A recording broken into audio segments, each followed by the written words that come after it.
position. Alléluia. La Bible déclare que tout passera. Seule la parole de Dieu demeurera. Alléluia. Et ce matin, Dieu a une parole pour toi. Dieu a une révélation pour toi ce matin. Alors acclame le Seigneur. Alléluia. L'homme à qui doit passer. Le pasteur Kwame Kanga. Alléluia.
Nous sommes venus pour prendre l'argent.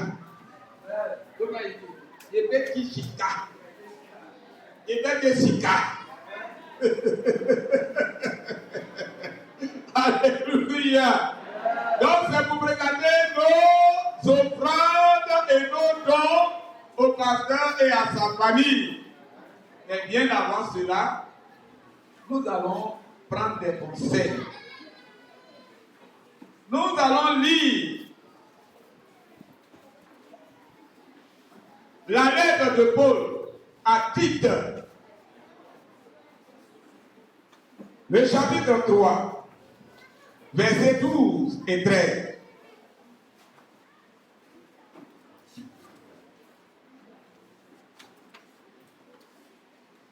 Tite, chapitre 3, versets 12 et 13.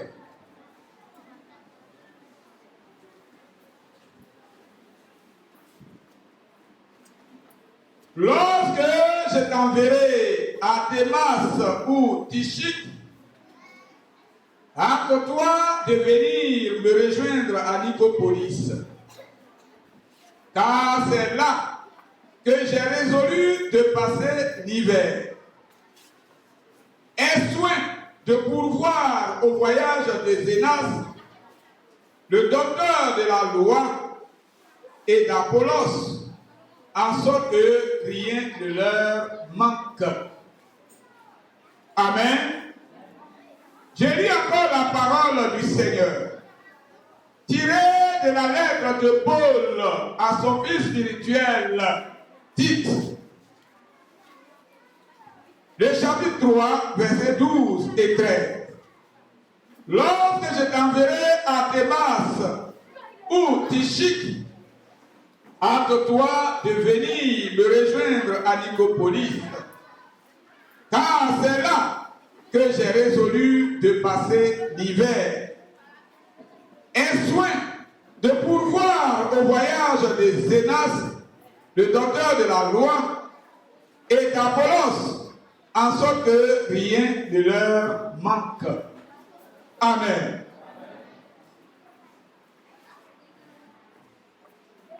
Yara nyame onkonkon awurade ona wasɛm so aba yɛn nkyɛn yɛbɔ mpaeɛ pagya yɛ nipa bi ɛhyɛ wo nsa na anɔpa yi sɛ awurade ma wo nkonkon ɛbɛdi yɛn kan wakoa so yɛ wo dua awurade fa ne si yɛ wo dua no mu ma ne so si wo serɛ so awurade hu me ko ne mu obiara na no ama ne bi nka na neɛ ɛbɛfiri mu aba no abɔ pampa bi ama yɛ wado. Alors, bien-aimés, voici le premier texte dont nous allons partager le contenu. Le premier texte, parce qu'il y en a qui vont venir. Alors, ici, cela ne se voit pas à vue d'œil, quand on fait attention, nous savons qu'il y a une séparation qui va se faire. L'objet de notre rencontre, il y aura une séparation momentanée d'avec Pasteur Martin et sa famille. Ici également, il y a une séparation qui va se faire. L'apôtre Paul a adressé cette lettre à son fils spirituel Tite, qui a reçu la visite des serviteurs de Dieu. Il s'agit de Zénas et d'Apollos. Ils sont allés rendre visite à l'assemblée de Crète. Amen. À la fin de leur séjour, à la fin de leur mission, l'apôtre Paul, qui sait que son fils spirituel dit qu'il connaît ce qu'il devait faire, ne s'est pas privé de lui rappeler les conseils qu'il lui avait toujours donnés. À savoir que lorsque vous recevez des serviteurs de Dieu au milieu de vous, qui sont venus pour vous servir, au moment de leur départ, vous devez leur donner des offrandes et des dons. C'est pourquoi dans sa lettre, il recommande à Tite de ne pas oublier cette recommandation. Parce que d'un moment à l'autre, Zénas et Apollos vont quitter l'église de Crète. Alors, voyez-vous, la Bible a précisé que Zénas était docteur de la loi. Amen. Et la Bible témoigne également qu'Apollos aussi, il était versé dans la connaissance des Écritures. Cela, nous le lisons dans Acte 19. Nous n'allons pas aller là-bas, mais vous pouvez voir ça. Alors, ces deux personnes, ces deux serviteurs qui sont partis, mais quel était l'objectif à atteindre dès lors que l'église de Crète avait à sa tête un responsable, à la personne de l'ancien Tite. Alors, c'est pour que la parole de Dieu s'accomplisse. Amen. C'est vrai que Tite faisait très bien le travail. Cependant, il a reçu la visite de Zénas, qui est docteur, et d'Apollos, qui est versé dans la connaissance de la loi. L'objectif à atteindre, c'est lequel? Cela se trouve dans Éphésiens chapitre 4, versets 11 et 12.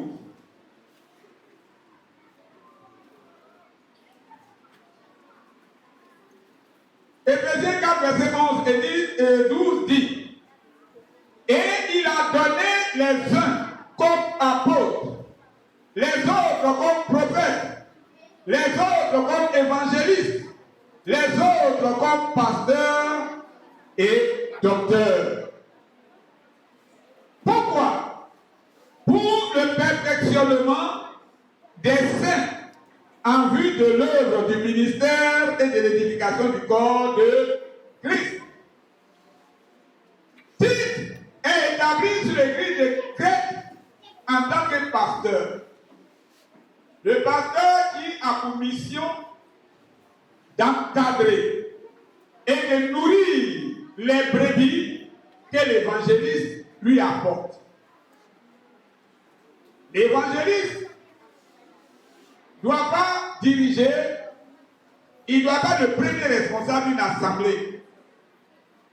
Le premier responsable, c'est le pasteur. Et l'évangile, lui, il fait le travail en amont. Il fait venir les âmes. Le pasteur est chargé de les encadrer et de les nourrir. Alléluia. C'est pourquoi Tite, ayant enseigné, encadré, Zénas est venu pour compléter le travail que Tite a déjà fait, à savoir conduire en profondeur les fidèles de Tite dans la connaissance de la parole de Dieu. Pour que le corps de Christ ne soit pas un corps malade, un corps infirme, mais que ça soit des hommes et des femmes vivants. Amen. Alors, quand nous voyons cela, ils ont fini leur travail. Il est question maintenant de retourner. Et le père spirituel dit à son fils, mon fils, ces hommes que tu as reçus, qui sont venus œuvrer au milieu de vous, quand ils vont partir, n'oublie pas. Pour leur donner des offrandes. Il faut pourvoir à leurs besoins. Afin que rien ne leur manque. Amen. C'est très important. À leur départ, il faut pourvoir à leurs besoins. Afin que rien ne leur manque. Voyez-vous comment un pasteur peut servir convenablement? Comment peut-il donner de la nourriture délicieuse, de la nourriture équilibrée, de la nourriture abondante?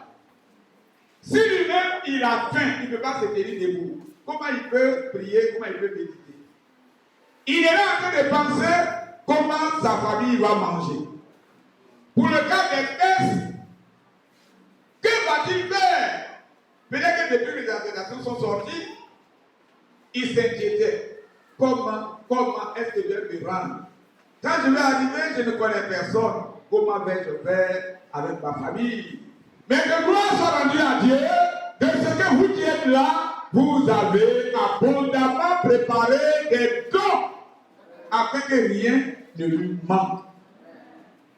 Amen. Voyez-vous, c'est cela. Nous devons apporter des offrandes, des dons substantiels, abondants, afin que rien ne leur manque. Alléluia. C'est ce pourquoi nous sommes là aujourd'hui. 9 ans passés au milieu de nous. 9 ans, il était là en train de jeûner pour nous. Il était là en train d'intercéder pour nous. Le moment est venu pour qu'il parte ailleurs. Sa crainte peut-elle disparaître, dissiper, s'effacer, ou alors il s'inquiète encore au moment où il est assis. Comment je vais faire pour partir? Qu'est-ce que je vais manger quand je serai là-bas? Mes enfants, comment iront-ils à l'école? Est-ce que c'est dans cette situation que nous allons les laisser pour partir? C'est pourquoi je prends la place de l'apôtre Paul qui rappelait son enseignement à son fils Tite, afin qu'il n'oublie pas qu'au départ des Zénas et d'Apollos, de leur donner les moyens suffisants, matériels, financiers, afin que rien ne leur manque. Il y a des pasteurs misérables que ce dernier ne peut pas lever sa tête pour regarder ses fidèles. Parce qu'il y a eu des fois qu'il allait solliciter les fidèles. Mais lorsque tu demandes quelqu'un à ton fidèle, qu'est-ce que tu peux lui dire? Tes mains sont déjà liées. La vérité est là, tu vois. Mais le pasteur ne peut pas dire. C'est lui qui fait ça pour moi. Non, pasteur Martin. Non.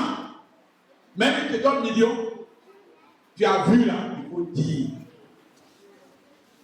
Vous aussi, vous ne devez pas permettre que ceux qui vous conduisent aillent tendre la main de la sorte,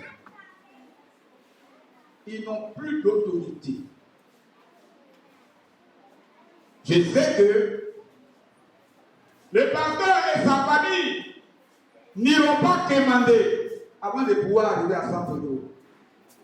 Et arriver état étranger, ils ne vont pas aussi aller quémander auprès de ceux qui ne connaissent pas. Parce qu'il doit s'imposer.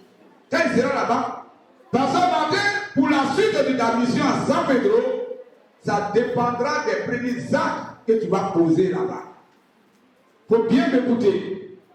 Les premiers actes que tu vas poser là-bas détermineront la valeur, le contenu de la mission que tu es allé accomplir là-bas.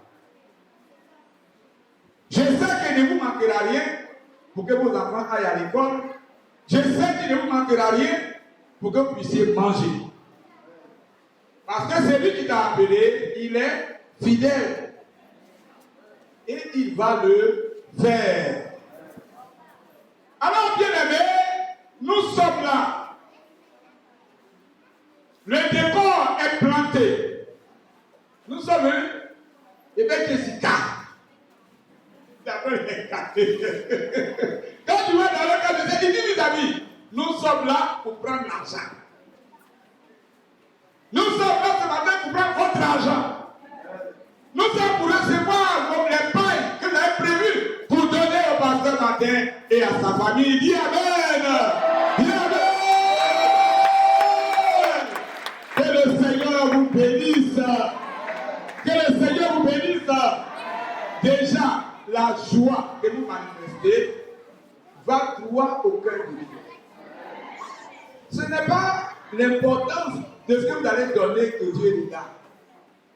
Mais c'est la volonté que vous manifestez. C'est ça que Dieu regarde. Et c'est ça qui me réjouit. Et c'est ça qui va le réjouir. Mais bien aimé, pourquoi devez-vous donner votre argent? Pourquoi devez-vous faire des cadeaux à pasteur Martin? Pourquoi? Alors, nous lisons le deuxième passage, tiré des livres des Actes des Apôtres, le chapitre 28.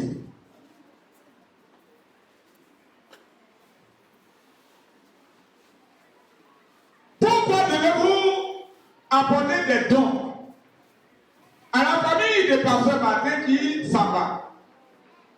Nous lisons Actes chapitre 28, versets 7 à 10. Il y avait dans les environs des terres appartenant au principal personnage de l'île, nommé Publius, qui nous reçut et nous logea pendant 3 jours de la manière la plus amicale. Le père de Publius était alors au lit, malade de la fièvre et de la dysenterie. Paul, s'étant rendu vers lui, pria, lui imposa les mains et le guérit. Là-dessus, vinrent les autres malades de l'île et ils furent guéris. On nous rendit de grands honneurs et à notre départ, on nous fournit les choses dont nous avions besoin. Disons Amen. Amen. Voyez ici encore, nous voyons une séparation qui va s'opérer. Je serai bref, parce que ce message a été donné en longueur, en profondeur à Bobo lors de leur cérémonie. Et ça est déjà sur les réseaux sociaux, vous pouvez lire. Si bien que je ne vais pas m'étaler sur le développement. Mais pour l'essentiel, j'ai dit qu'il y a une séparation qui va s'opérer ici. Paul, au cours de son ministère, pour l'accomplissement de la parole de Dieu, doit se trouver devant le gouverneur César.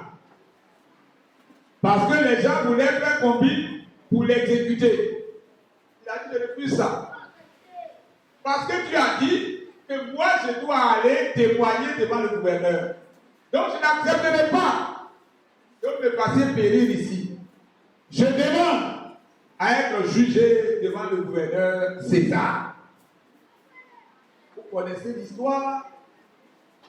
Ils ont pris un navire pour aller. Et avant de commencer le voyage, Dieu a envoyé son ange dire à l'homme de Dieu Paul que ne démarrez pas à la date arrêtée. N'allez pas aujourd'hui. Si vous allez là, vous allez rencontrer des difficultés sur la mer. Alors, pour que votre vie soit sauvée, ne démarrez pas. Amen. L'apôtre Paul, quand le voyage devait s'opérer, le pilote s'était déjà mis à sa place. Les voyageurs, au nombre de 296, ont embarqué. Avant de démarrer, Paul a pris la parole.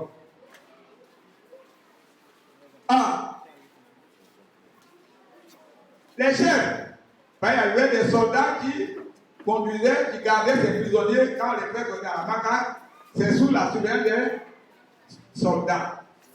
Les soldats étaient là, le pilote est là, les hauts responsables sont aussi dans le navire. Mais Paul s'est permis de donner la parole qui vient de Dieu, qu'il a voilée.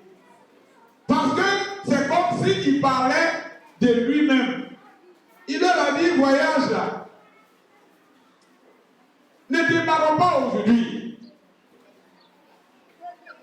Parce que si nous allons aujourd'hui là, nous rencontrerons des difficultés. Amen. Toi, prisonnier, tu peux dire quoi? Le pilote est assis. Toi, prisonnier là, tu vas écouter ta parole. Les hommes n'ont pas fait attention à la parole de Paul. Qui est passé ce matin? Où est son français là-même? Hein? Il te dit ce que le Seigneur met dans sa bouche. Si vous n'avez pas prié, quand il va tourner le dos, rappelez-vous qu'un homme est passé ici. Il nous a dit ça, il nous a dit ça, il nous a dit ça. Alors, le pilote, il prend la parole. Moi, je suis expert. C'est pas aujourd'hui que j'ai commencé à naviguer sur la mer. De quoi lui parle? Allons-y. À peine, ils ont démarré. L'ennemi a laissé les choses se faire. Quand ils étaient arrivés en pleine mer, une grande tempête s'est déchaînée. Ils sont arrivés loin.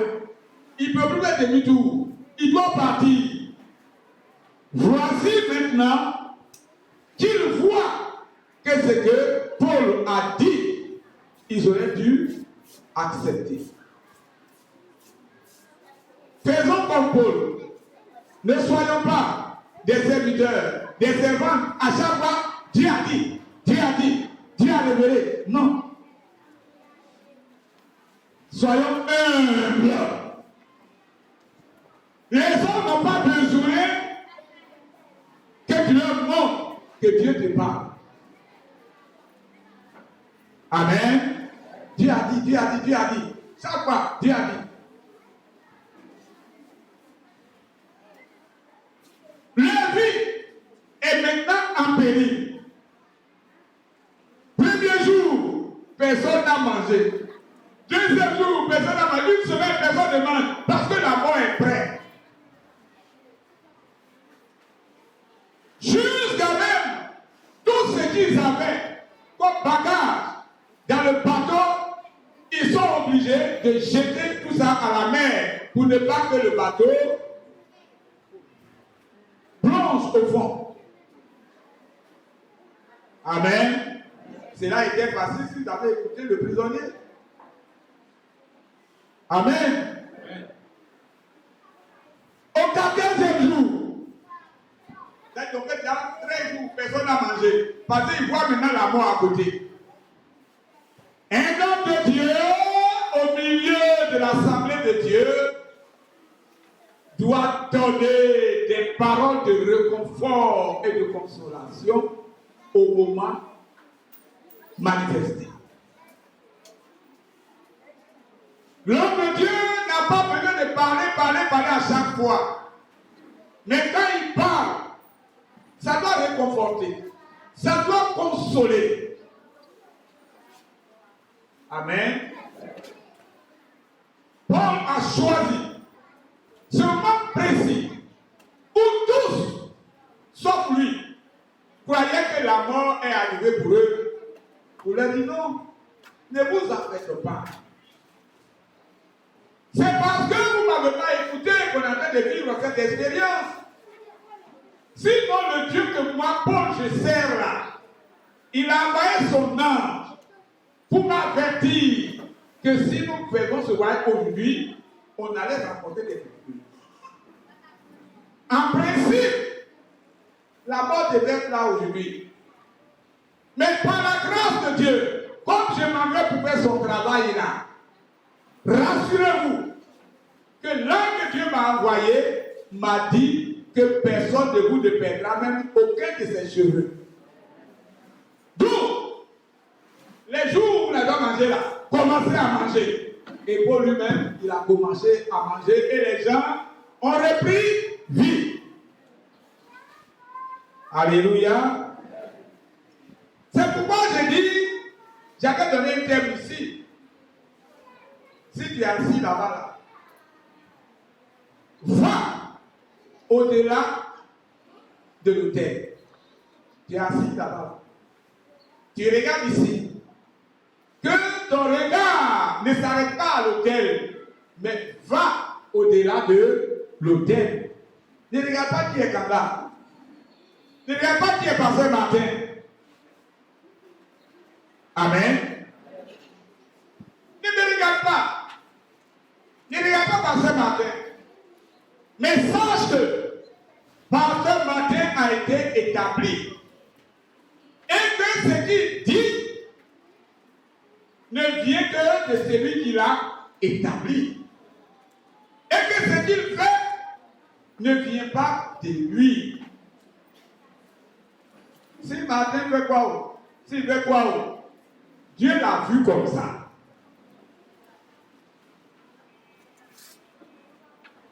Moi je dis, ah, bébé, moi je m'appelle bébé. Chez toi ici là c'est bien. Quand je suis ici, je suis content. Maintenant papa là, il crie sur nous seulement. Un peu seulement il crie, un peu seulement il crie. C'est-à-dire que même quand on le voit venir net, même si il crie, Dieu l'a vu comme ça et puis il a appris. Amen. Va au-delà de ses cris. Amen. Amen. Amen. Allez-y au-delà de l'autel. Les hommes qui étaient dans le navire ne sont pas allés au-delà du statut de Paul qui est prisonnier. Et ils ont jugé selon l'apparence s'il était bien là. D'abord, il a eu la chance. Il n'a pas été condamné par la première justice. C'est pourquoi ils s'en va jusqu'à Rome. Ils l'ont jugé selon l'apparence, selon le statut de Paul. Amen. Nous ne devons pas rester des enfants de Dieu, mais plutôt nous devons aspirer à être des fils et des filles de Dieu. Écoutez-moi bien. Nous ne devons pas rester des enfants de Dieu, mais plutôt aspirer à être fils et filles de Dieu. Alléluia. Quand Dieu dit, cela s'accomplit. Si ça ne s'accomplit pas, c'est que la prophétie là ne vient pas de Dieu. Sinon, le Seigneur n'accomplit que ce que sa bouche a dit. Paul leur a dit qu'aucun d'entre vous ne mourra. Mais tous, nous sortirons de cette difficulté-là. Et effectivement, ils ont tous jeté à l'eau. La pirogue même, leur bateau même, il y a une partie même qui est déjà cassée et tout ça. Mais Dieu a opéré le miracle. Ils ont pu accoster sans problème. Et tous sont sortis du navire. Et là où ils sont arrivés, c'est l'île de Malte. Et là-bas, il y avait le notable, le chef qui commande l'île, qui s'appelle Publius. Ce que j'en ai dit, j'ai posé une question. Pourquoi devons-nous présenter des offrandes à Pasteur Martin? Pourquoi devons-nous lui donner des présents, des dons? Au moment où on se sépare, alors, quand Paul et ses compagnons, tout trempés, ils n'avaient rien d'autre que les habits qu'ils avaient portés et qui étaient d'ailleurs mouillés. Sur l'île aussi, c'était la saison pluvieuse. Il pleuvait tellement que la population là-bas même avait froid. Si bien qu'à des endroits, les gens allumaient de grands feux pour se réchauffer. C'est alors que ceux qui étaient là, la Bible témoigne, le haut personnage, Publius, il les a reçus d'une manière amicale. Il n'a pas regardé qui ils sont, mais ils ont été bien reçus. Si bien qu'ils ont eu accès à la chaleur du feu qu'ils allumaient pour se réchauffer. Amen. Vous qui êtes là, je vous répète encore ce que j'ai toujours dit ici. Que Dieu va te distinguer. Amen. Dieu va te distinguer. Amen. Je l'ai toujours dit et je le répète.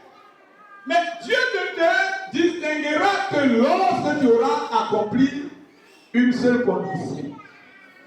Quelle est la condition que tu dois accomplir pour que Dieu te présente, pour que Dieu te mette à part, pour qu'il te distingue? La seule condition est que tu partages l'intérêt du maître avec lui. Que tes intérêts soient les intérêts du maître. Que les intérêts du maître soient tes intérêts. C'est là que tu vas prier. C'est là que ta situation sociale, c'est là ta condition sociale va changer. Dieu va distinguer Paul. Ils étaient 285 voyageurs qui sont arrivés là. Donc comme Dieu t'a choisi comme ainsi, même s'il y a 1 million de personnes, les gens sauront qui est le frère Covid. Rien n'est écrit sur le frère Covid, mais ils savent, quand ils regardent le frère Covid, il n'a même pas encore parlé. La seule manière dont le frère Kofi marche. La seule manière dont le frère Kofi boit de l'eau. La seule manière dont le frère Kofi mange lorsqu'il est invité. Si tu es converti, que tu manges avec moi, je sais que tu es converti. Mais ta manière de manger avec moi, là, je sais que tu n'es pas converti. Allez, je ne parle pas de la manière dont tu parlais, mais le fait de simplement de t'asseoir avec moi et puis manger, je saurai si tu es converti ou pas. Mais je viens de ça. Amen. Dieu va distinguer Paul au milieu des 296 voyageurs. Alors le feu a commencé à s'éteindre. Paul allait ramasser des broussailles pour attiser davantage la chaleur du feu. Alors quand il a essayé de jeter, il a envoyé la broussaille, car il y avait un étranger dedans. Quelqu'un qui n'est pas invité voulait même s'inviter là encore. Il s'agit d'une vipère qui était dans les broussailles. Paul n'a pas vu. Et quand il a ramassé, quand il a approché ça vers la chaleur du feu, alors l'étranger a commencé à se signaler. Paul a laissé tomber la broussaille dans le feu, non pas parce qu'il a peur. Et la vipère s'est enroulée autour de la main de Paul. C'est devant les situations difficiles que lorsque Dieu aura fait, qu'on parlera de toi. Dis Amen. C'est là qu'on parlera de toi. Ah, c'est la femme là. Ah, c'est le monsieur là. Oui, c'est lui. C'est lui. Parce que ses yeux ont été ouverts. Son esprit a été ouvert. Et il a discerné quelle est la valeur de lui-même, ses propres intérêts, et quelle est la valeur de l'intérêt du maître. Et il a choisi les intérêts de son maître. C'est pourquoi il est devenu comme ça aujourd'hui. Amen. Alors les serpents de cette île, quand elles piquent, les vipères de cette île, quand elles piquent quelqu'un, aussitôt la personne sent et elle meurt. Donc les gens entendaient que Paul sent, que Paul tombe et qu'on déclare sa mort. Mais curieusement, Paul a secoué sa main et il a jeté le serpent dans le feu. Alléluia! Quand le Seigneur l'a dit,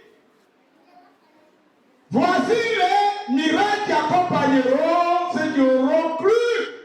À mon nom, ils feront quoi? Ils chasseront les démons. Un démon, à mon nom, ils feront quoi?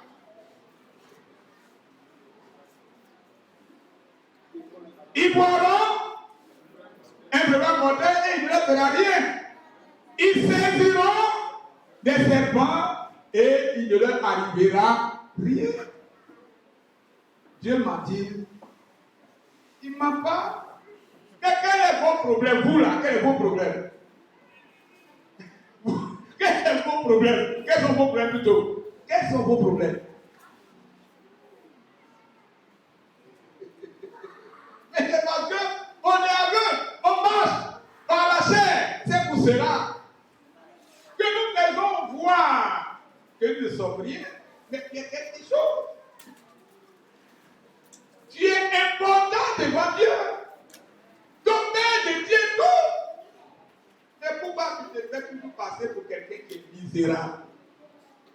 Amen. Pourquoi tu dois nous présenter aux gens que toi tu es misérable? Non. Refuse cela au nom de Jésus. Alors, comme Paul n'est pas mort, les gens maintenant qui te disaient que il va mourir tout de suite. C'est vrai, l'homme là, il est vraiment un pécheur. Il devait condamner à mort là-bas. Voici la preuve. Comme il n'est pas mort là-bas, il va mourir. Et c'est ce qu'ils ont dit dans leur cœur. Maintenant que Paul est là, c'est le serpent lui-même qui est brûlé déjà. Son odeur est en train de monter avec la vie. Alors les langues vont changer pour dire, ah, mais cet homme-là, il n'est pas comme nous. Cet homme-là, il est exceptionnel. Cet homme-là, il est à part. Nous venons de voir un Dieu. Alléluia. Voyez-vous,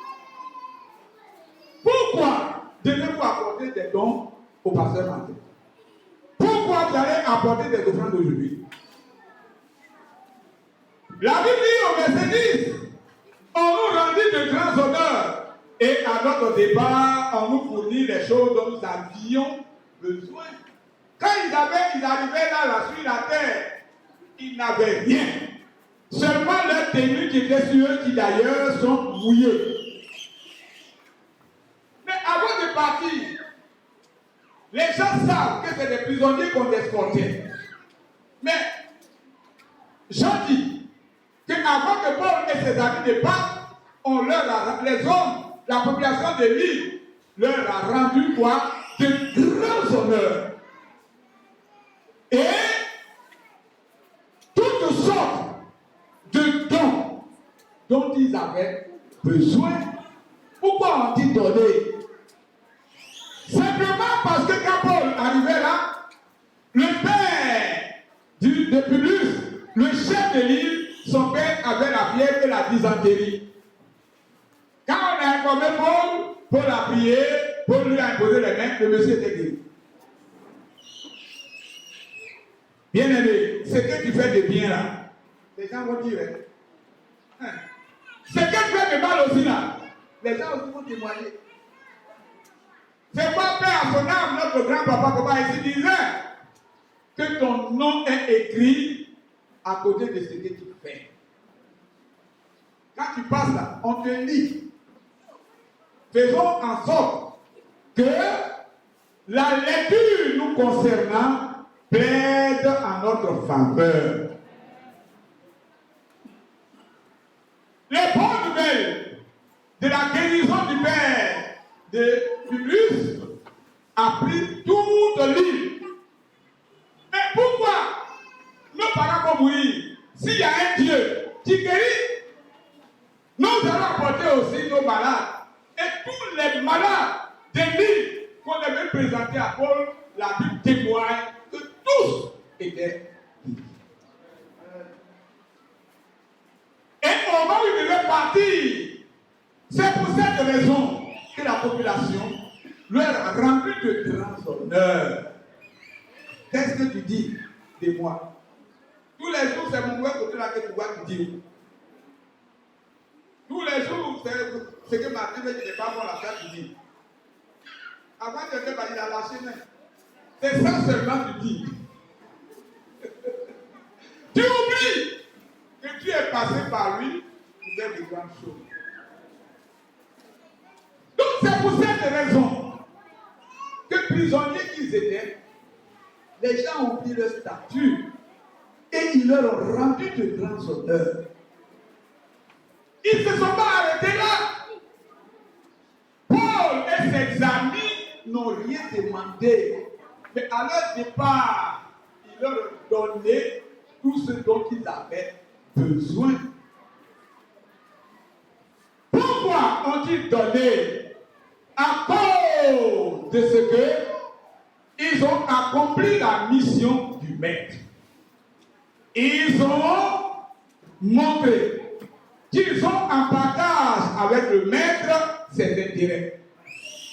C'est pourquoi le maître également les a touchés et ils ont donné. C'est pourquoi le maître les a touchés et ils leur ont rendu de grands honneurs. Croyez-vous que lorsque Paul et ses amis sont arrivés là, s'ils étaient derrière les femmes des gens de l'île, ils allaient rendre des honneurs? Ils allaient même les beautés. S'ils étaient venus pour escroquer les gens, qui allaient leur rendre des honneurs? Non. Ils n'avaient rien leur donner. Mais c'est parce qu'ils ont servi. Et c'est ce qu'ils ont reçu comme récompense. Si nous devons donner aujourd'hui, c'est pour ce que la famille de celui qui s'en va a accompli au milieu de nous. C'est pour cela que nous devons donner. L'apôtre Paul et ses camarades n'ont pas eu seulement des biens matériels, mais ils ont eu aussi ce qui est moral. leur ont donné des honneurs. Et ensuite, ils ont donné des biens.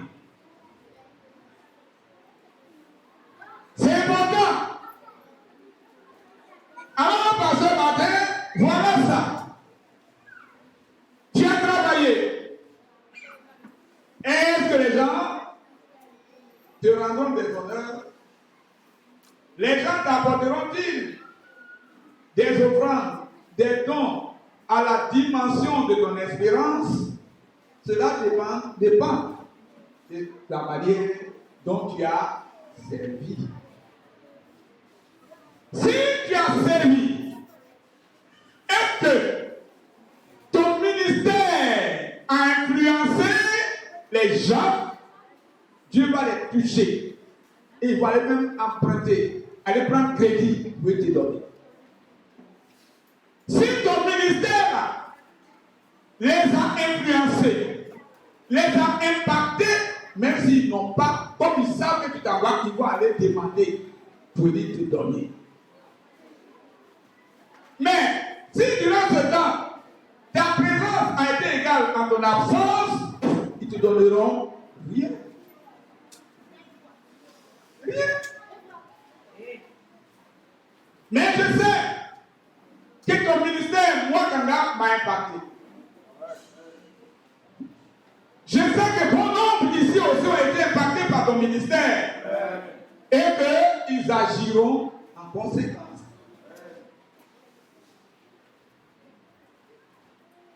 Alléluia. Un petit témoignage. Tout le monde sait que c'est la rentrée. Tout le monde sait. Qui a payé même un cahier pour donner à personne? Qui a songé même à donner à gloire? Voyez que c'est ça. La rentrée est arrivée là. Assemblée de Bourgon, qui a donné l'initiative pour même faire des offrandes pour qu'ils puissent payer la crèche. Pour moi-même, je ne parle pas de mon cas. Lui, il travaille. Je ne parle pas de mon cas. Mais, comme la rentrée est venue, j'étais là. La semaine suis passée. On m'a appelé de l'extérieur. On dit, papa, donne-moi tout ton nom complet. Il me dit, depuis là, tu ne connais pas tout mon nom. J'ai envoyé mon nom. Quelques temps après, il me dit pour aller sur WhatsApp. Je vais sur WhatsApp, je vois un reçu de dépôt Western Union. Et oui, j'ai reçu. Je vois un reçu.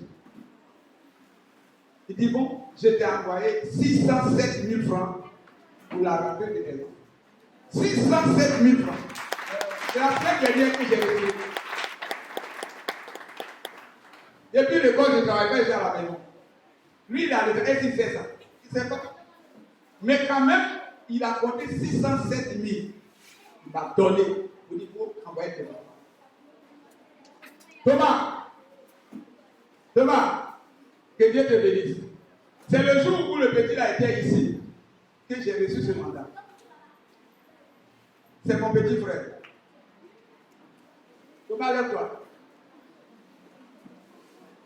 C'est mon petit frère. Le frère Arsène, c'est son petit frère. Je suis le grand frère d'Arsène. Lui, le petit frère d'Arsène, c'est mon petit frère. Leur maman, assois-toi. Étant à dormir là-bas, les parents ont dit non. Il ne faudrait pas qu'on perde leur trace. Il faut qu'on prenne leur maman pour aller, pour qu'on la marie à sa cassure chez nous là-bas. Là au moins, il n'y aura pas de rupture. La famille va rester. C'est là qu'ils ont donné leur maman à nos papas. Leur maman était avec nous. Ce n'est pas les hommes de maintenant comme avant les hommes, ils avaient peur des femmes. Hein. Leur maman était tellement belle. Il n'y avait pas eu quelqu'un pour aller dire que je t'aime. Ils ont tous eu peur. Il n'y a pas quelqu'un qui l'a marié. C'est là qu'elle est partie. Et puis elle a eu ses enfants. Donc quand elle partait, on m'a donné à cette femme comme son premier fils. Donc je suis le grand frère d'Arsène, le grand frère de celui qui est assis. C'est le jour où il est venu ici, c'est ce jour-là que j'ai reçu.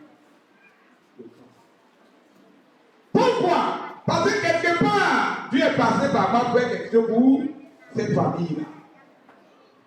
Donc, si ton ministère impacte les hommes et les femmes, Dieu les touchera. Et s'il faut aller prendre crédit là, ils vont prendre et te donner. Et si ce n'est pas ça, tu seras pasteur misérable. Tu n'auras rien. Tu n'auras rien. Alors, comment Paul a-t-il servi?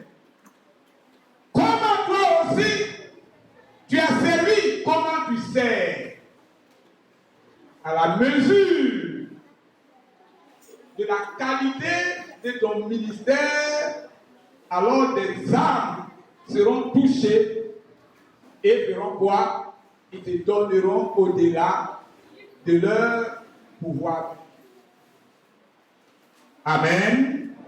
Alors, pasteur Martin, comme nous avons vu, c'est parce que Paul, par son ministère, a touché cette population de l'île qui lui ont rendu de grands honneurs et ils lui ont donné tout ce dont ils avaient besoin. Alléluia. Voyez les honneurs. On ne peut pas mesurer les honneurs. L'argent, le matériel, au moins, on peut évaluer. Amen. Alors, bien-aimés, comment servons-nous? Si nous servons et que notre service touche le cœur du maître, il touchera des hommes et des femmes pour qu'ils nous regardent. Dans le cas contraire, il n'y aura rien. Amen. C'est pourquoi ce matin, moi je sais que le ministère de la famille qui s'en va nous a tous touchés. Et par voie de conséquence, je sais que nous avons préparé beaucoup de choses pour leur donner. Alléluia. Et cela sera vu au moment où nous allons présenter nos dons. Alors, pasteur Martin, comment as-tu servi? As-tu dit la vérité aux gens? Ou alors, pour que l'église soit remplie, tu as fermé les yeux. Si tu as fermé les yeux aussi, alors que tu sais les présents que tu vas avoir, les honneurs que tu vas avoir seront des présents passagers. Ça va passer. Mais ce à quoi nous devons nous attendre, c'est l'honneur du maître. C'est la récompense qui vient du maître. C'est pourquoi il est écrit dans 1 Corinthiens, le chapitre 3, que je ne vais pas commenter beaucoup, à partir du verset 10 jusqu'au verset 15. C'est des enseignements que j'ai déjà donnés la fois dernière, ça est sur les autres, mais je vais lire quand même. 1 Corinthiens 3, verset 10 jusqu'au verset 15. Vous écoutez. Selon la grâce de Dieu qui m'a été donnée, j'ai posé le fondement comme un sage architecte et un autre bâti dessus. Mais que chacun prenne garde de la manière dont il bâtit dessus. Verset 15, verset 11. Car personne ne peut poser un autre fondement que celui qui a été posé, savoir Jésus-Christ. Avant de terminer, il faut que je commence ça rapidement. C'est lui qui nous a appelés, c'est lui qui nous a donné un programme à exécuter. Donc nous devons faire comme lui-même il a fait, comme lui-même il nous a enseigné.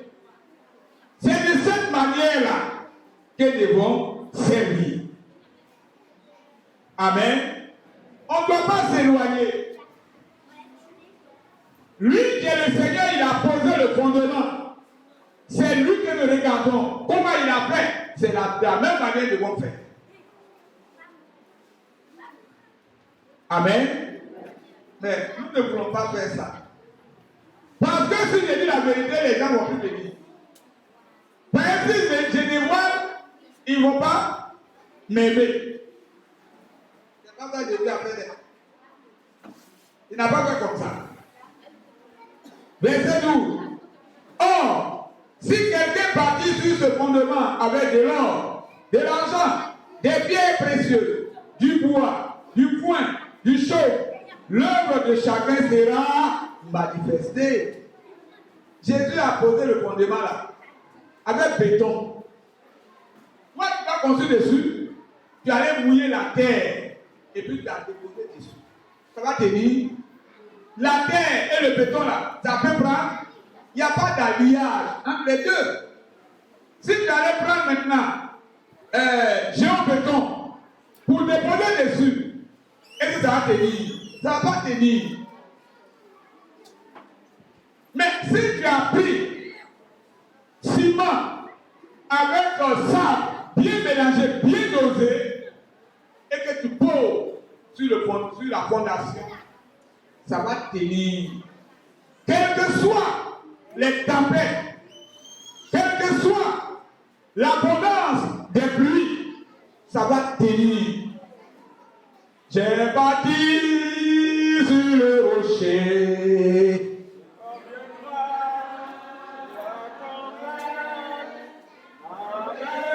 On résistera. Ma maison est en Jésus. J'ai bâti sur le rocher, mais quand viendra la tempête, ma maison résistera. Ma maison est en Jésus. Oui, il faut que ta maison tienne. Il ne faudrait pas que les intempéries vont faire et que ta maison s'écroule. Si ça s'écroule, les gens ont vu que tu as monté le mur et que c'est tombé. Ils vont dire, mais c'est un insensé. Oui. Ils ne te connaissent pas, mais ils vont te juger quand même que c'est la vérité, que tu es insensé. C'est pourquoi tu n'as pas construit avec de bons matériaux. C'est pourquoi ta fondation n'est pas allée loin, mais tu as déposé les briques sur le sable. Ils vont t'insulter. Et c'est à raison. Car le jour, la terre connaît, parce qu'elle se révélera dans le feu. Et le feu éprouvera ce qu'est l'œuvre de chacun. Voyez, c'est ça. Ici, tu as passé 9 ans. Nous avons fait ensemble. Tu as semé. Est-ce qu'après toi, la semence, ça va rester? Voilà. Est-ce que ton bâtiment va résister aux intempéries, aux tempêtes, ou alors ton bâtiment va-t-il s'écrouler après toi? Si l'œuvre bâtie par quelqu'un sur le fondement subsiste, il recevra une récompense. Si ton travail que tu as fait là, après ton départ là, si ton travail est resté, la Bible dit que tu auras une récompense.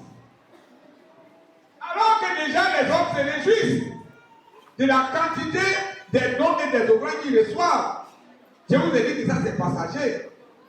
Mais Dieu vérifiera après toi ton travail. Est-ce que ton travail est solide? Est-ce que ton travail tient? Alors, lui, il va faire quoi? Te donner une récompense. Laquelle récompense ne passe jamais. Elle est éternelle et elle t'accompagne. Oui, ne nous réjouissons pas de ce qu'on nous donne comme offrande. Mais attendons patiemment la récompense qui vient de là-haut.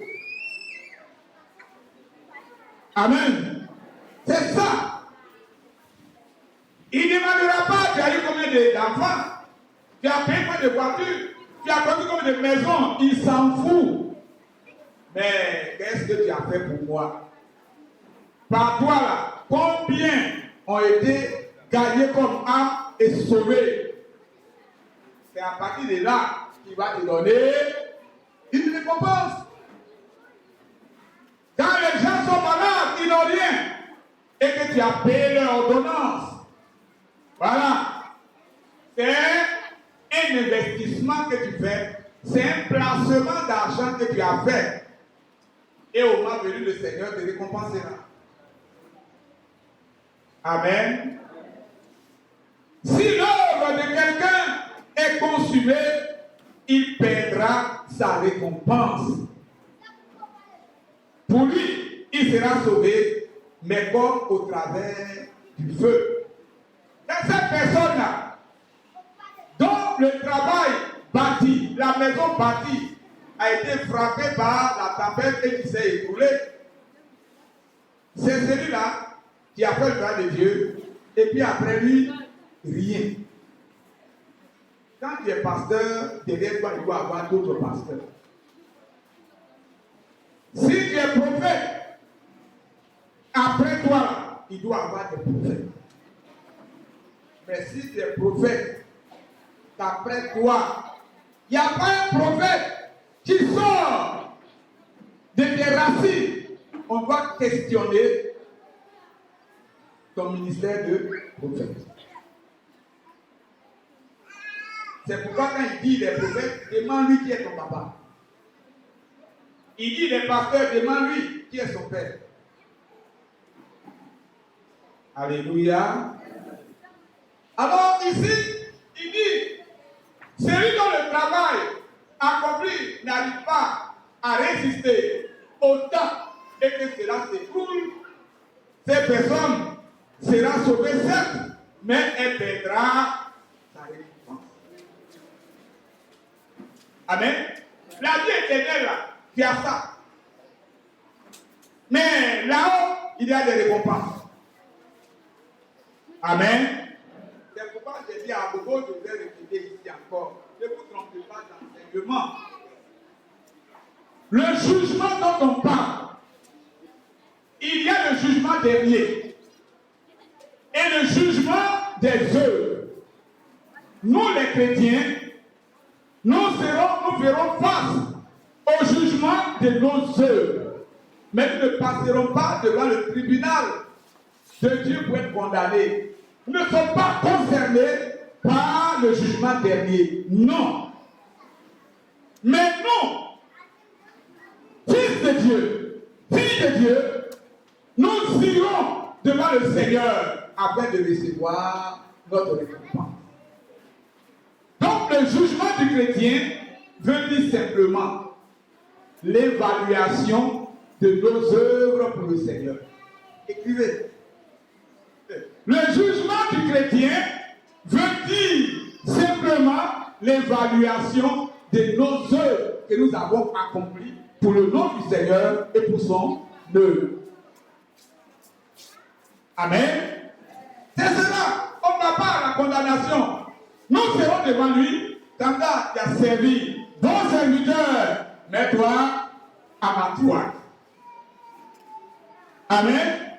Mets-toi à ma droite.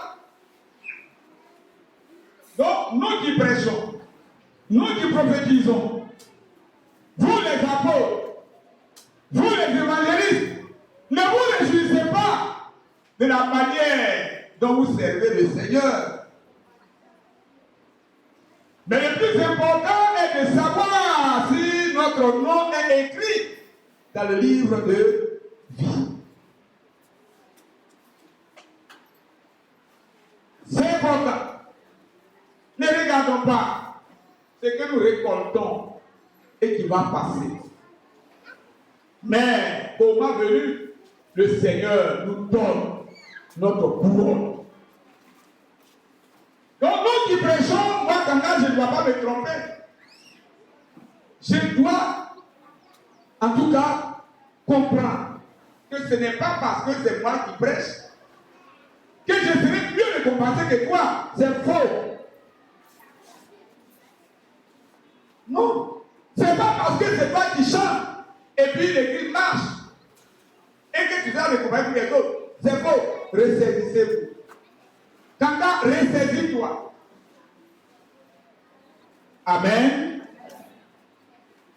Car sais-tu que les âmes qui viennent beaucoup là, sais-tu qu'il y a une pauvre femme qui est dedans ici, qui jeûne et puis Dieu attire les âmes, tu sais ça? Toi, est-ce que tu sais qu'il y a un homme qui est misérable qu'on ne le considère pas? Sais-tu que c'est lui-là qui fléchit à chaque fois genoux, qui jeûne pour que Dieu envoie les âmes, et les âmes viennent, elles sont nombreuses, tu penses que c'est parce que tu prêches bien. Il faut te détromper. Le jour de la récompense, la pauvre femme qu'on ne voit pas, qui est insignifiante, elle prendra la grosse couronne quand bien même tu as beau prêcher. Que Dieu fasse en sorte que nous tous, nous soyons bien récompensés. Dis Amen. Amen. Faisons en sorte que nous soyons tous bien récompensés. Alors, c'est pourquoi, sachez-le, je vais m'adresser directement à mon collègue et à mon petit frère, Quadio Martin. Nous allons parcourir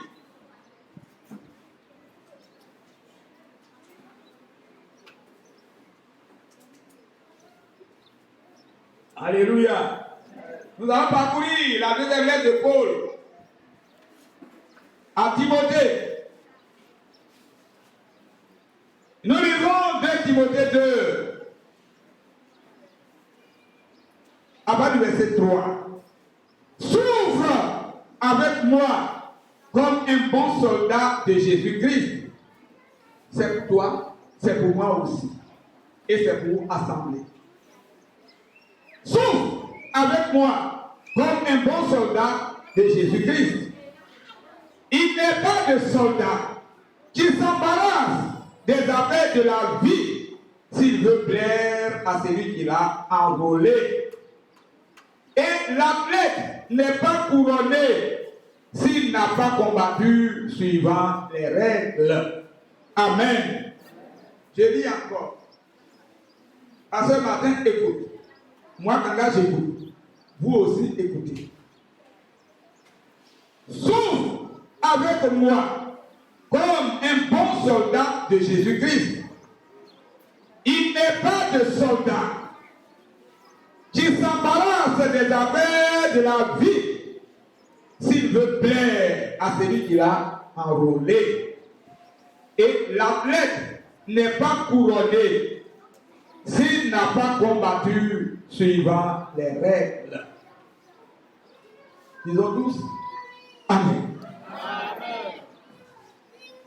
Alors, petit frère et collègue d'Épreuve Martin, retiens ceci. C'est lui qui t'a appelé là. Je sais que en privé, je t'ai donné conseil au moins 3 fois. Ta femme est témoin. Je le répète au moment où nous allons nous séparer. Ce que je dis, c'est que le Saint-Esprit dit que je te donne. Moi-même, je suis concerné. Sachons-le, il est comment? Il est fidèle. C'est lui qui nous a appelés, il est comment? Il est fidèle. Faisons en sorte qu'il manifeste sa fidélité à notre égard. Et il ne le fera qu'à condition que tu fasses comme il t'a enseigné.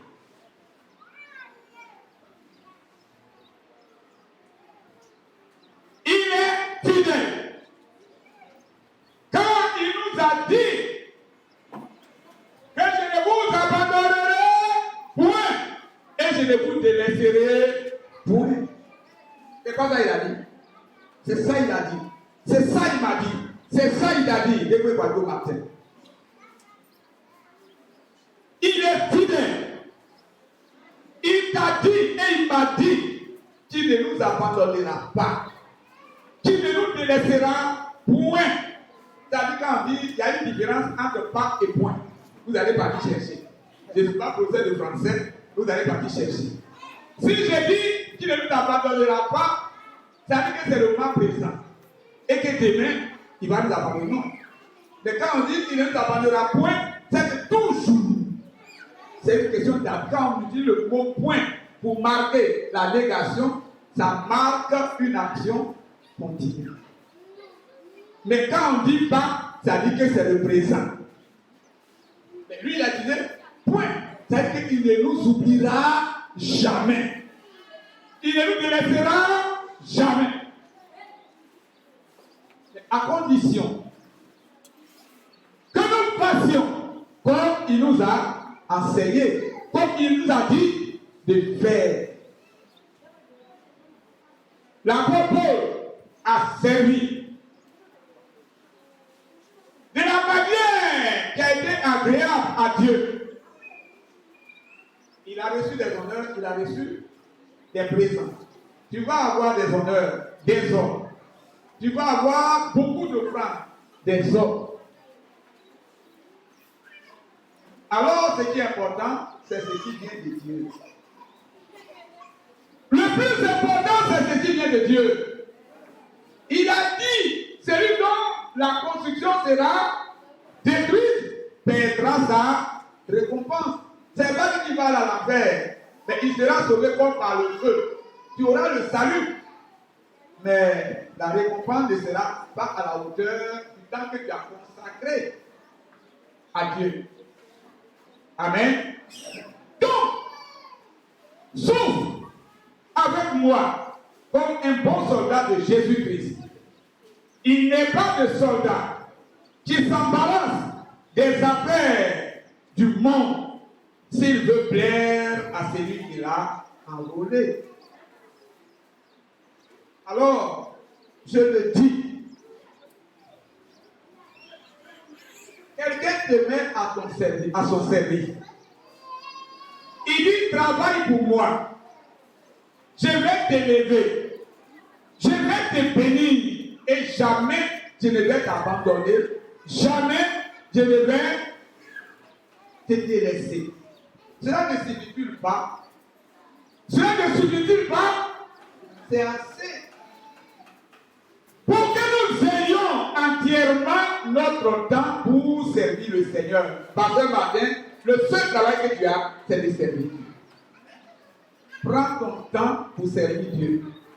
Je t'ai donné ces conseils au moins 3 à 5 fois. Au moment où vous allez nous séparer, toi aussi tu es présent. Je vous ai donné ces conseils. Au moment où vous allez partir, souvenez-vous que je vous ai fait asseoir. Au moins 5 fois. Vous dites ça. Que celui qui vous a appelé, il est fidèle. Il vous bénira.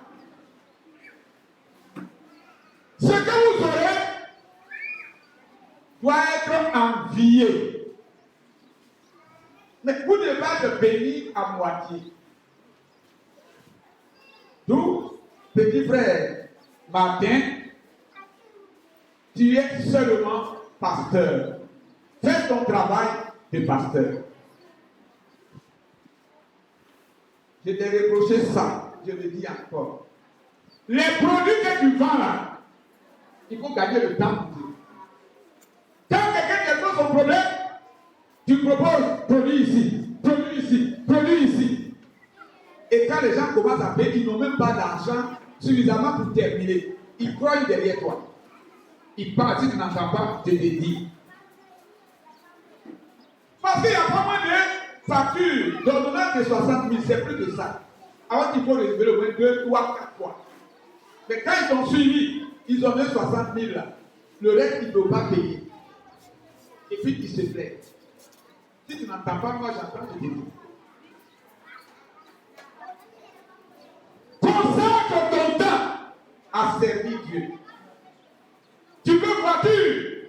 Dieu va toucher des gens qui vont payer voiture pour toi.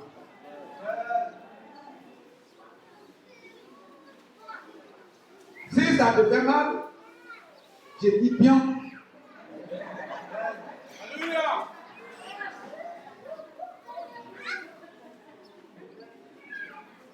C'est ça. Quel sera le témoignage Que les gens vont rendre quand tu les envoies vers les médicaments bio. alors qu'il faut travailler? Dieu va passer par toi pour opérer ces miracles, pour que les gens témoignent, pour qu'ils te donnent les choses. C'est d'aller toujours les accompagner vers les points pour payer des produits bio. Ils vont témoigner quoi? Quand le Seigneur de Dieu n'a pas le temps de parler de Dieu aux gens, et ça va parler, faire la promotion Des médicaments. Ce n'est pas le travail de Dieu ça. ce n'est pas le travail de Dieu. Si bien que le peuple que tu vas avoir, Le feu va rentrer toujours dedans. Ça va rentrer dedans. Et tous les jours, tu vas courir. On n'a pas couru.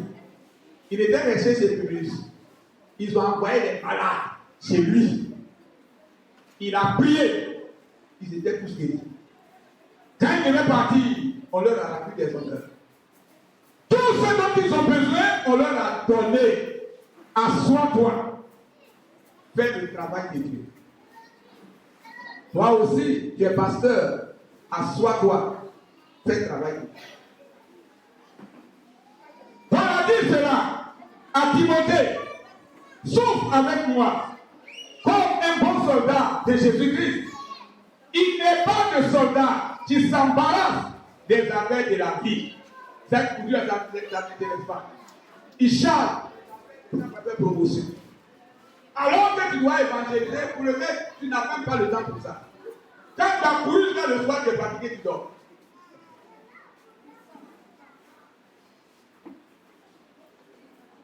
et l'athlète n'est pas couronné s'il n'a pas combattu suivant les règles. Amen. Alors, bien aimé, Qu'est-ce que tu comptes avoir? Quel sera le contenu, la valeur de ce que tu vas avoir.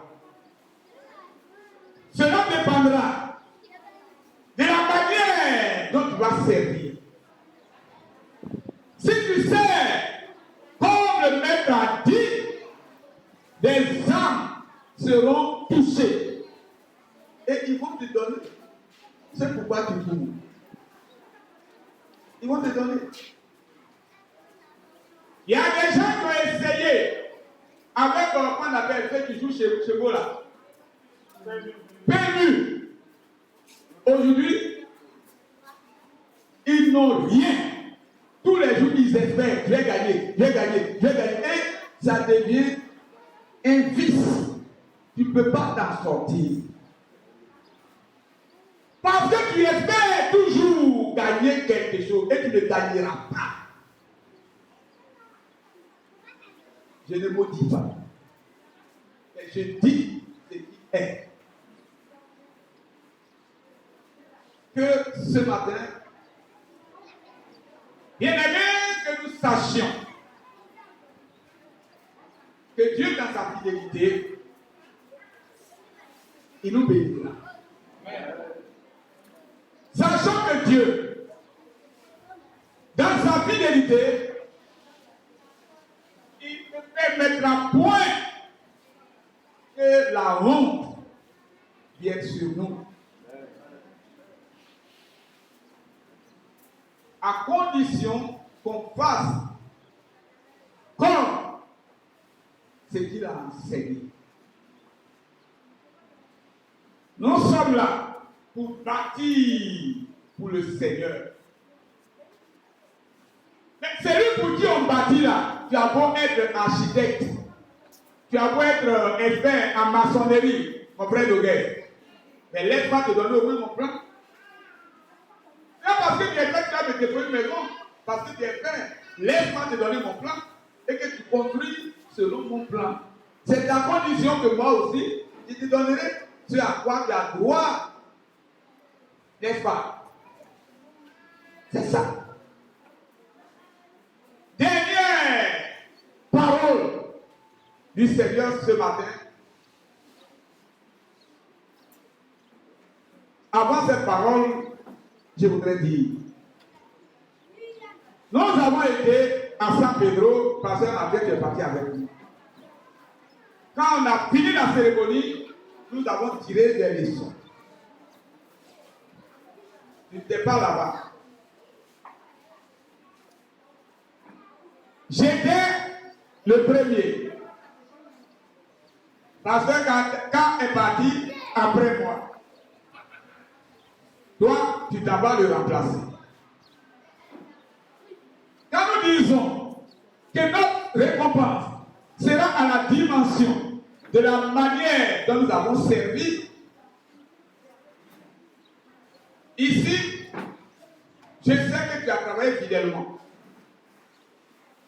Et qu'il n'y a pas des hommes et des femmes à qui tu as entretenu en aparté, qui sont comme tes propres fidèles et qu'après toi ils vont partir. Je ne crois pas ça ici. Donc je ne toucherai même pas ce dos. Ailleurs, d'autres, quand ils ont la prédication, ils montrent les fidèles. Et ici, c'est que ce n'est pas le cas. Parce que tu as enseigné comme le Seigneur demande. Mais ce qui est important, tu t'en vas, vous allez. Le pasteur K a laissé le travail. Les yeux du Seigneur sont sur vous.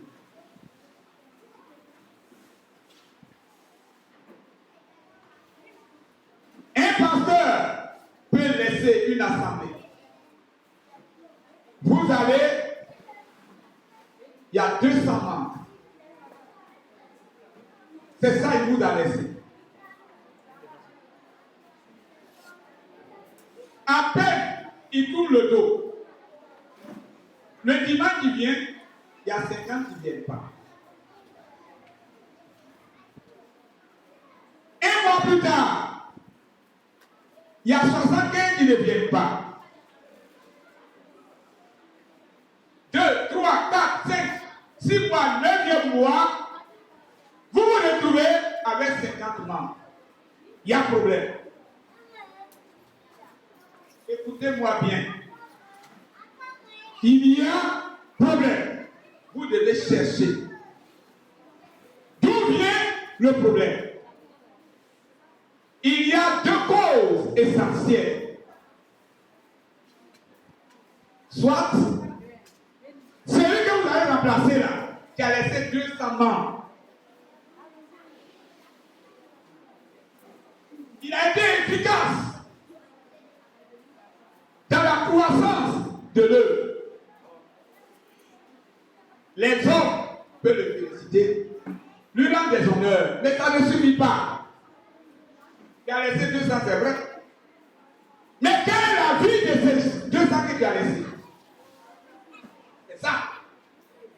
Les 200 là, ils sont là parce que en ton temps, ils sont libres de faire ce qu'ils veulent.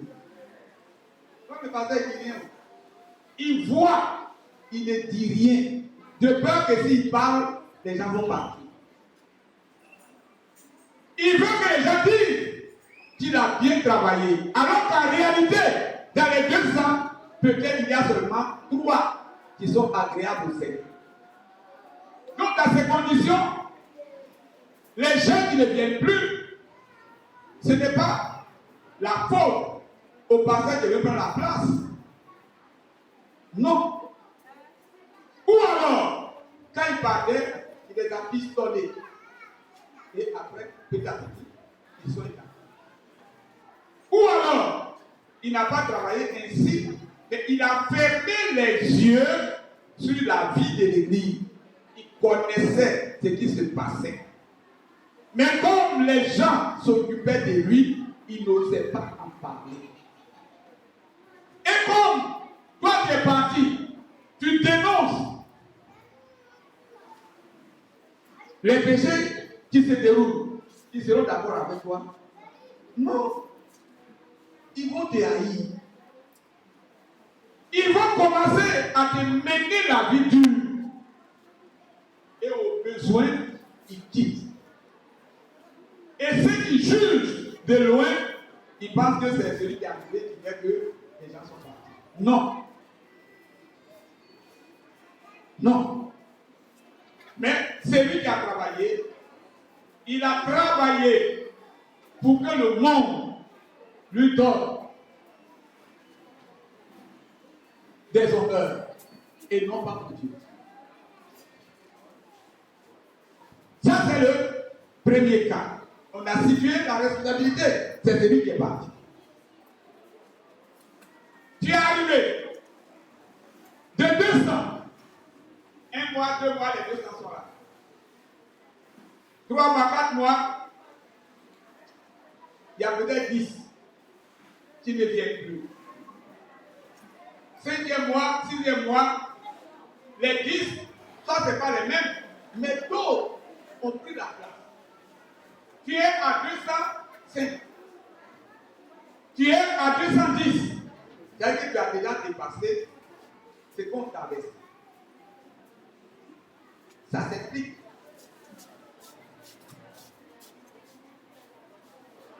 Ceux qui sont sortis, je reviens dessus d'abord. Ceux qui sont sortis là, tu dois chercher.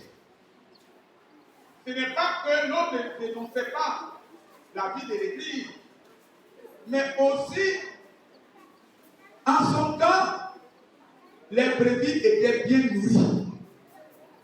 Ils mangeaient quand ils sont rassasiés. Mais quand tu es venu, manger que tu donnes là, ils ne sont pas rassasiés. C'est clair, hein? Tes messages que tu donnes là, ce n'est pas que tu dénonces seulement les péchés, non. Mais tes messages ne rassasient pas les âmes qui sont là. Et les brebis qui broutent à un certain lieu, quand il n'y a plus assez d'herbes vertes, elles vont faire quoi? Elles vont aller brouter ailleurs. Elles vont abandonner l'assemblée entre tes mains. Ce n'est pas la faute à celui qui est parti. C'est ta faute. Toi qui es parti en bas, c'est ta faute.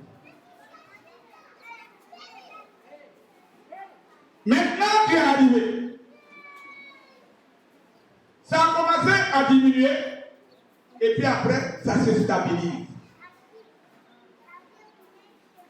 Ou bien, tu es dans le même tempo que celui qui était là. Tu couvrais les péchés, toi aussi tu couvres. Donc, vous pouvez vous entendre. Ils vont rester là.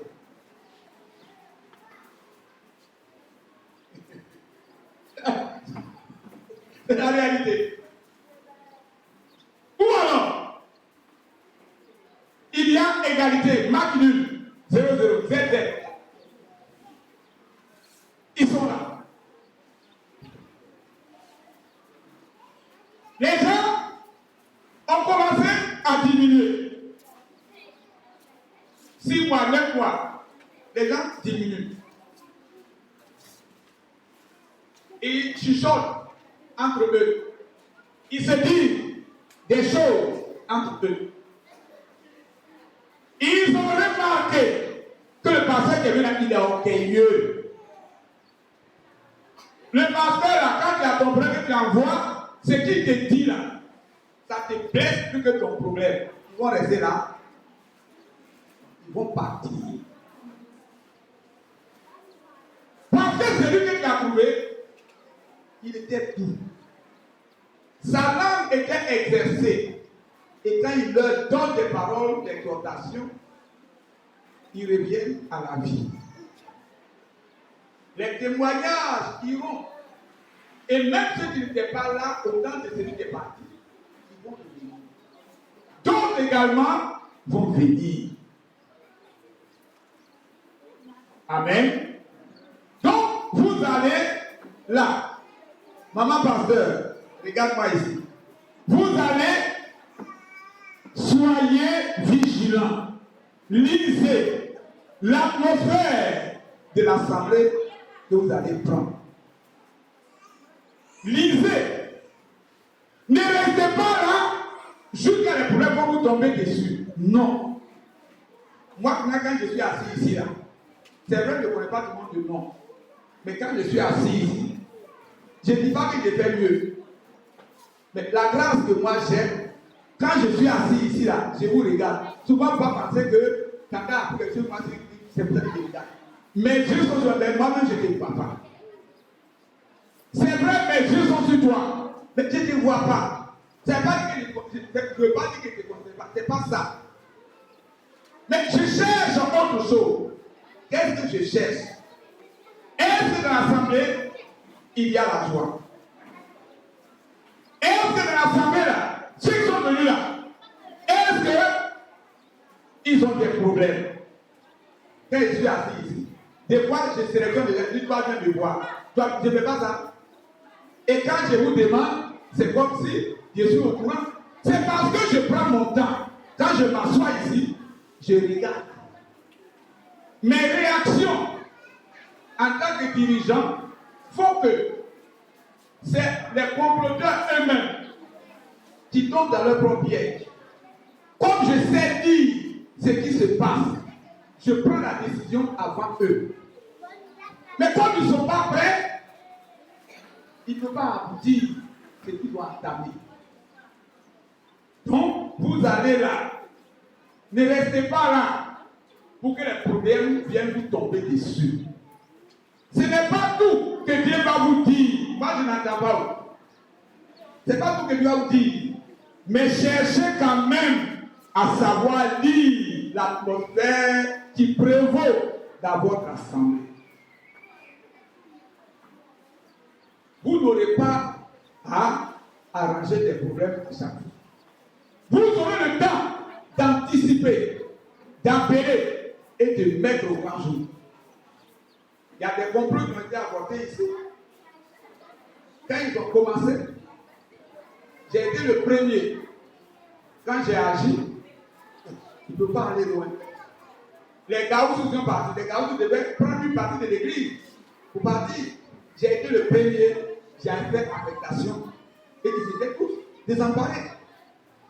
Ceux qui ont voulu faire à Gaoussou, cette église était pratiquement divisée.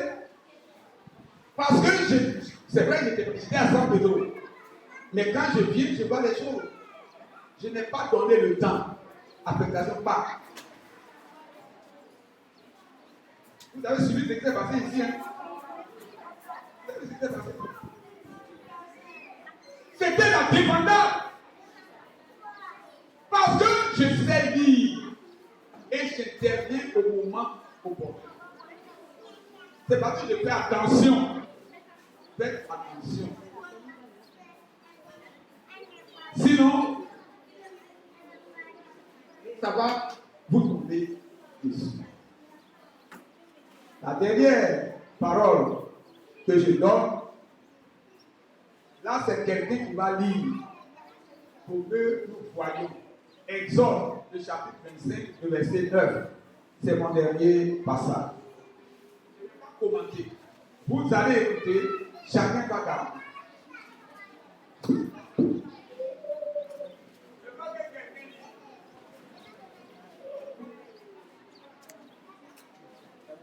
David.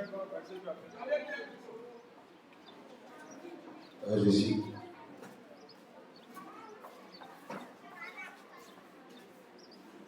Nous lisons le livre d'Exode, chapitre 25, verset 9. Vous ferez le tabernacle et vous ferez le tabernacle et tous ses ustensiles d'après le modèle que je vais te montrer. D'après le modèle que je vais te montrer. Relis. Exode 25, verset 9.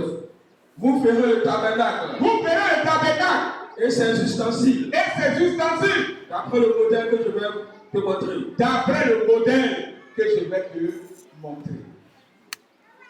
C'est la dernière recommandation que je vous donne à vous qui partez et à nous qui restons. Amen. Amen. Amen.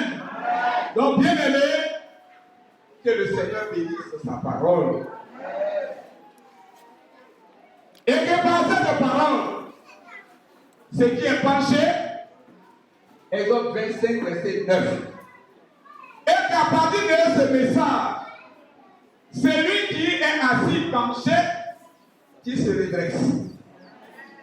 Que celui qui est arrêté aussi, qui est penché, qui se redresse. Afin que la gloire revienne au Seigneur. Disons Amen.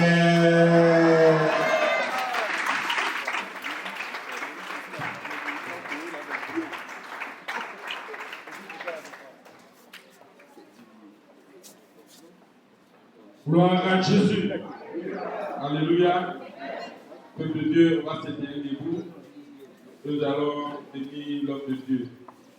On va dire à papa, bon travail, et que Dieu vous bénisse. 1, 2 et 3. Papa,